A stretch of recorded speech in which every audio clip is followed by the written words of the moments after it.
باللہ من الشیطان الرجیم بسم اللہ الرحمن الرحیم وَأَنَّ الْمَسَاجِدَ لِلَّهِ فَلَا تَدْعُوا مَعَ اللَّهِ أَحَدًا صدق اللہ العظیم۔ محترم سامعین، آج سورہ جن کی آیت نمبر 18 تلاوت کی گئی۔ آیت کا ترجمہ ہے اور یہ کہ مسجدیں اللہ کی یاد کے واسطے ہیں۔ فلا تدعو مع اللہ احدا، سو مت پکارو اللہ کے ساتھ کسی کو۔ کل آپ کے درس میں ایک آیت گزری تھی کہ وَمَن يُعْرِضْ عَن ذِكْرِ رَبِّهِ يَسْلُكْهُ عَذَابًا صَعَدًا، کہ جو اللہ کی یاد سے منہ موڑتا ہے، اللہ پاک نے کہا کہ اس کو اللہ پاک عذاب میں ڈال دے گا۔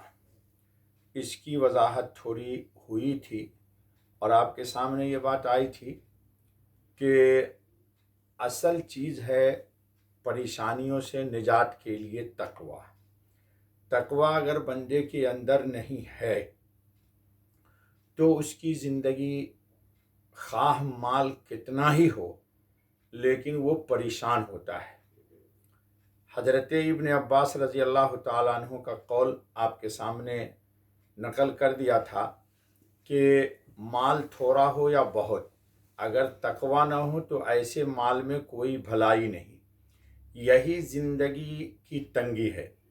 جو لوگ حق سے منہ موڑتے ہیں، خواہ وہ کتنے ہی مالدار اور کیسے ہی فراخ دل ہوں، لیکن ان کی زندگی تنگ ہی ہوتی ہے، کیونکہ ان کو یہ خیال ہوتا ہے کہ موجودہ مال صرف ہو گیا تو اس کی جگہ دوسرا مال ان کو نہیں ملے گا، اور یہ گمان رکھنا گویا کہ اللہ رب العالمین کے ساتھ بدگمانی کا نتیجہ ہے۔ یعنی جو مال اللہ نے دیا ہے تو گویا کہ اب اللہ سے وہ بدگمان ہے کہ اب اللہ ہم کو نہیں دے گا، تو یہ جو ان کے ذہن میں آ جاتا ہے کہ اب ہم کو اس مال کو خرچ کر دیں گے تو نہیں ملے گا، یہی ان کی زندگی کو تنگ کر دیتا ہے اور زندگی تلخ ہو جاتی ہے۔ سعید ابن جبیر رضی اللہ تعالیٰ عنہ نے کہا کہ قناعت ان سے چھین لی جاتی ہے۔ مال ہو اور قناعت نہیں، تھوڑا ہے لیکن قناعت ہے۔ اللہ ہم سب کو قناعت عطا فرمائے۔ اس لیے ان کو سیری حاصل ہی نہیں ہوتی۔ دنیا داروں سے قناعت چھین لی جاتی ہے۔ وہ ہمیشہ کمائی کے دھن میں لگے رہتے ہیں، کماتے ہیں اور مال کی چوکیداری کرتے ہیں، مال کی گویا کہ حفاظت کر رہے، اور ہر وقت مال کے ضائع ہونے کا ان کو اندیشہ لگا رہتا ہے۔ پھر باہمی بغض و حسد کی یہی بنیاد ہے۔ دشمنوں اور حاسدوں کی کثرت ان کو چین سے زندگی گزارنے نہیں دیتی، اور یہی عذاب علیم اور تنگی حیات ہے۔ وہ نہیں جانتے کہ اللہ والے لوگوں کی کیسی خوشگوار زندگی ہوتی ہے۔ کیوں کہ خوشحال زندگی اور خوشگوار زندگی یہ ذکر الہی سے حاصل ہوتی ہے، اور اطمینان قلب اور کشائش سینے کا یہ تھوڑے پر قناعت مال سے ہو جاتا ہے۔ اس لیے انسان کو چاہیے کہ ہر حال میں اللہ کا شکر ادا کرے۔ مصیبت ہے تو صبر کرے، اور اللہ تعالیٰ نے عطا فرمایا تو شکر کے ساتھ اللہ رب العالمین کی جناب میں عبادت کا ذریعہ بنائے، اور مال جس اللہ نے دیا ہے اس ذات پر مال سے زیادہ بھروسہ اور اعتماد کرے۔ یہ ہے اصل چیز کہ مال آنے کے بعد انسان اللہ پر قناعت نہیں کرتا، مال پر قناعت کرتا ہے اور اللہ کو چھوڑ دیتا ہے، حالانکہ پہلے اللہ ہی نے اس کو دیا تھا۔ اگلی آیت جو آ رہی ہے کہ وَأَنَّ الْمَسَاجِدَ لِلَّهِ فَلَا تَدْعُوا مَعَ اللَّهِ، اس سلسلے میں مفسرین نے لکھا ہے کہ یوں تو پوری دنیا اللہ کی زمین اور اس امت کے لیے مسجد بنا دی گئی۔ حضرت خاتم النبیین محمد الرسول اللہ صلی اللہ علیہ وسلم کو چند ایک خصوصیات ملی جس کا تذکرہ پہلے ہو چکا ہے کئی بار۔ اس میں ایک خصوصیت یہ بھی ہے کہ پوری دنیا کی مسجد زمین امت محمدیہ کے لیے مسجد بنا دی گئی، لیکن خصوصیت سے وہ مکانات جو مسجدوں کے نام سے خاص عبادت الہی کے لیے بنائے جاتے ہیں ان کو اور زیادہ امتیاز حاصل ہے دوسرے زمین کے مقابلے میں۔ وہاں جا کر اللہ کے سوا کسی ہستی کو پکارنا ظلم عظیم اور شرک کی بدترین صورت ہے۔ کیا مطلب یہ ہے کہ خالص ایک اللہ کی طرف آؤ اور اللہ کا شریک کر کے کسی کو کہیں بھی مت پکارو، خواہ مساجد میں ہو یا مسجد سے باہر انسان ہو۔ جی، مساجد اللہ کے لیے بنائی گئی ہیں، اس لیے وہاں صرف مسجدوں میں اللہ ہی کا ذکر اور اللہ ہی کی عبادت ہونی چاہیے۔ تفصیل انشاءاللہ العزیز آج نہیں تو کل آئے گی، اس لیے مسجد میں گفتگو کرنا، دنیا کی باتیں کرنا، ہر وہ کام کرنا جو اللہ کی یاد سے الگ ہو، وہ مسجد میں درست بالکل مطلق نہیں ہے، بلکہ علامات قیامت میں ہے کہ انسان مسجد میں آ کر کے دنیا کی باتیں کریں گے، اور مسجد جو یاد الہی کی جگہ ہے وہاں بھی غفلت میں ہوں گے۔ مفسرین نے لکھا کہ مساجد سے مراد وہ اعضاء لیے جائے ہیں جو سجدہ کے وقت زمین پر رکھے جاتے ہیں، یعنی انسان کے اعضاء مخصوص ہیں کہ عبادت کی شکل میں صرف اللہ کے سامنے جھکیں۔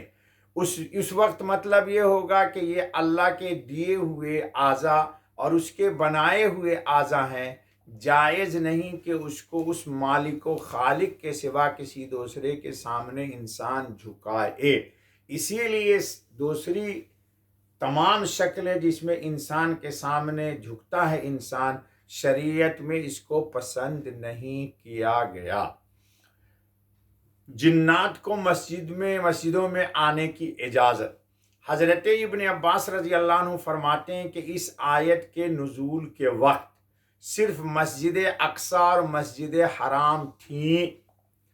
جی، اس آیت کی تفسیر میں حضرت اعمش نے یہ بھی بیان کیا ہے کہ جنات نے حضور خاتم النبیین صلی اللہ علیہ وسلم سے اجازت چاہی کہ نبی پاک خاتم النبیین صلی اللہ علیہ وسلم جنات کو مسجد میں اور انسانوں کے ساتھ نماز ادا کرنے کی اجازت دیں، تو گویا ان سے کہا جا رہا ہے کہ نماز پڑھو لیکن انسانوں کے ساتھ خلط ملط نہ ہو۔ اس لیے اب جنات ہمارے ساتھ نماز پڑھتے ہوں گے لیکن خلط ملط نہیں ہوتے، ہم ان کو نہیں دیکھتے، فقط مسجد عبادت کے لیے ہے۔ حضرت قتادہ نے فرمایا کہ دنیا کے دوسرے مذاہب بھی ہیں جیسے یہودی، عیسائی، عبادت خانوں میں جا کر عبادت الہی میں دوسروں کو شریک کرتے تھے۔ اس پر اللہ نے مسلمانوں کو حکم دیا کہ وہ مسجدوں میں جائیں تو اپنی دعائیں خالص اللہ رب العزت ہی سے کریں۔ مساجد سے مراد ہیں تمام مسجدیں جن کو شرک وغیرہ سے پاک رکھنے کا حکم اللہ نے دیا تھا، اور فرما دیا تھا طہرا بیتی للطائفین۔ رسول اللہ خاتم النبیین صلی اللہ علیہ وسلم نے بھی حکم دیا تھا کہ اپنے بچوں کو، پاگلوں کو، اللہ کے شریکوں کو، خرید و فروخت کو، آپس کے جھگڑوں کو، چیخ و پکار کو، حدود یعنی قصاص و سنگ ساری، سزا یا تازیانہ وغیرہ کو، اور تلواروں کو بے نیام رکھنے کو ہماری مسجدوں سے الگ رکھو۔ وہ بچے جو بے شعور ہیں بالکل، ان کو الگ رکھنا چاہیے۔ مسجدوں کے دروازوں پر لوٹے رکھو، اور جمعہ میں مسجدوں کے اندر خوشبو جلاؤ۔